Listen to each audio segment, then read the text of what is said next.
প্রিয় স্টুডেন্টস, আজকে আমি তোমাদের মাধ্যমিক 2022 সালের ভূগোল বিষয়ের বিভাগ ক্ষয়ের যে শর্ট কোশ্চেনগুলো সেগুলো আলোচনা করছি। প্রথমে শুদ্ধ অশুদ্ধ। নদীর গতিবেগ পরিমাপের একক হলো কিউসেক। শুদ্ধ। সমুদ্রে ভাসমান বরফের স্তূপকে হিমশৈল বলে। শুদ্ধ। শ্রীলঙ্কা ভারতের সীমানা সংযুক্ত একটি প্রতিবেশী রাষ্ট্র। ভারতের সীমানা সংযুক্ত, এটা অশুদ্ধ। ভারতের আরাবল্লী একটি নবীন ভঙ্গিল পর্বতের উদাহরণ। অশুদ্ধ। আরাবল্লী হচ্ছে প্রাচীন ভঙ্গিল পর্বত। লোকটাক ভারতের বৃহত্তম উপহ্রদ। অশুদ্ধ। লোকটাক উপহ্রদ নয়, হ্রদ। আর বৃহত্তম উপহ্রদ হচ্ছে চিল্কা। দেরাদুনে ভারতের কেন্দ্রীয় অরণ্য গবেষণাগার অবস্থিত। শুদ্ধ। ভারতের একটি বনজ ভিত্তিক শিল্প হলো কাগজ শিল্প। শুদ্ধ। এরপর উপযুক্ত শব্দ বসিয়ে শূন্যস্থান পূরণ। নীলনদের বদ্বীপ ড্যাশ আকৃতির। ধনুক আকৃতির বা আর্কুয়েট বদ্বীপ বলে। ধনুক আকৃতির, ধনুক লিখলেই হবে, এটা পুরোটা লিখে দিলাম। দুটি কড়ির মধ্যবর্তী উচ্চ অংশকে ড্যাশ বলে। এটা হচ্ছে এরিটি বলে।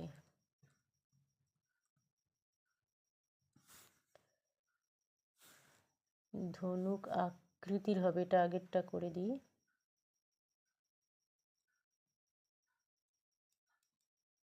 ধনুক আকৃতির। দুটি কড়ির মধ্যবর্তী উচ্চ অংশকে এরিটি বলে। দক্ষিণ ভারতের সর্বোচ্চ শৃঙ্গ হলো, দক্ষিণ ভারতের সর্বোচ্চ শৃঙ্গ আনাইমুদি। আনাইমালাই পর্বতের আনাইমুদি। অরুণাচল প্রদেশে ব্রহ্মপুত্র ড্যাশ নামে পরিচিত। এটা হচ্ছে শিয়ং বা শিয়াং নামে পরিচিত। উত্তর পশ্চিম ভারতে গ্রীষ্মকালে সৃষ্ট ধূলিঝড়কে বলে। উত্তর পশ্চিম ভারতে ধূলিঝড়, এটা হচ্ছে আঁধি।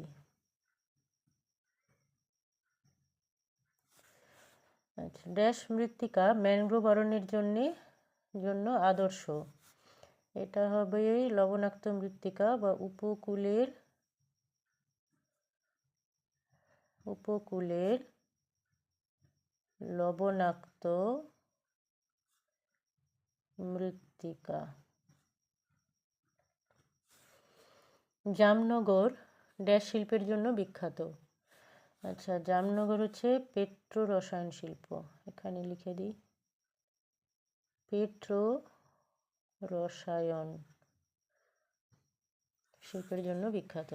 নেক্সট হচ্ছে একটি বা দুটি শব্দে উত্তর দাও। নদী বাঁকের কোন দিকে ক্ষয় বেশি ঘটে? নদী বাঁকের কোন দিকে ক্ষয় বেশি ঘটে?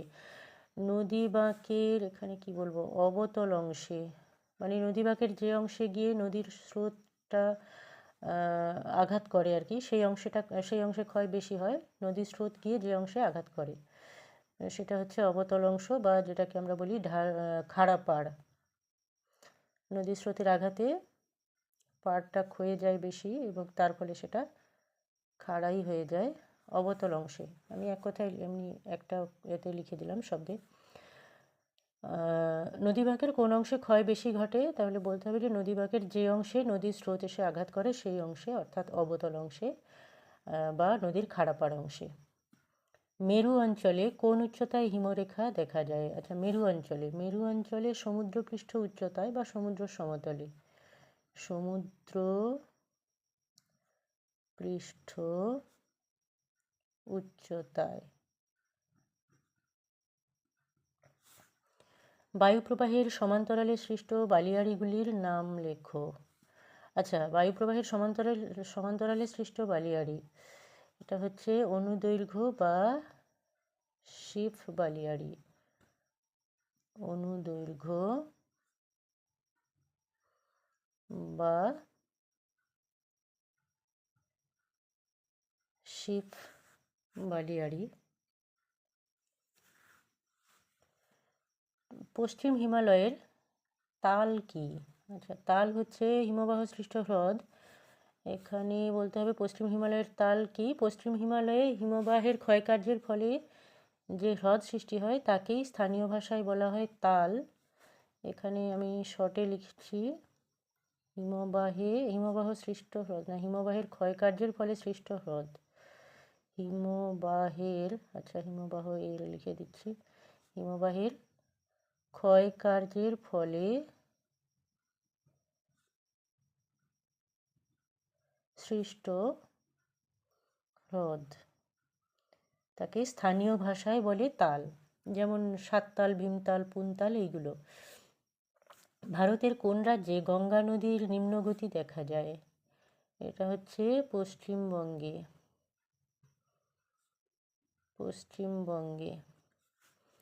পার্বত্য ঢালে ভূমিক্ষয় রোধের একটি কৃষি পদ্ধতির নাম লেখো। আচ্ছা, পার্বত্য ঢালে ভূমিক্ষয় রোধের একটি কৃষি পদ্ধতি, এটা হচ্ছে ধাপ চাষ বা ফালি চাষ বা সমোন্নতি রেখা বরাবর চাষ, এগুলো হতে পারে। ভারতের কোন রাজ্য ইক্ষু উৎপাদনে প্রথম স্থানের অধিকারী? আচ্ছা, এটা হচ্ছে ইক্ষু উৎপাদন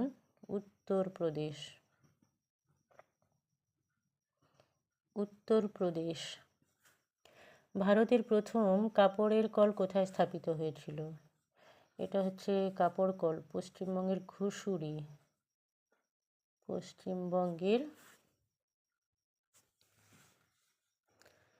আমি শুধু ঘুষুরি লিখে দিচ্ছি, পশ্চিমবঙ্গের ঘুষুরিতে। নেক্সট হচ্ছে বাম দিকের সঙ্গে ডান দিকের মিল। নামচা বারোয়া হচ্ছে পূর্ব হিমালয়ের শৃঙ্গ, মাজুলি, আচ্ছা ব্রহ্মপুত্র। নামচা বারোয়া হচ্ছে পূর্ব হিমালয়ের শৃঙ্গ, মাজুলি ব্রহ্মপুত্র নদে। মরুস্থলী রাজস্থান, পারাদ্বীপ ওড়িশা।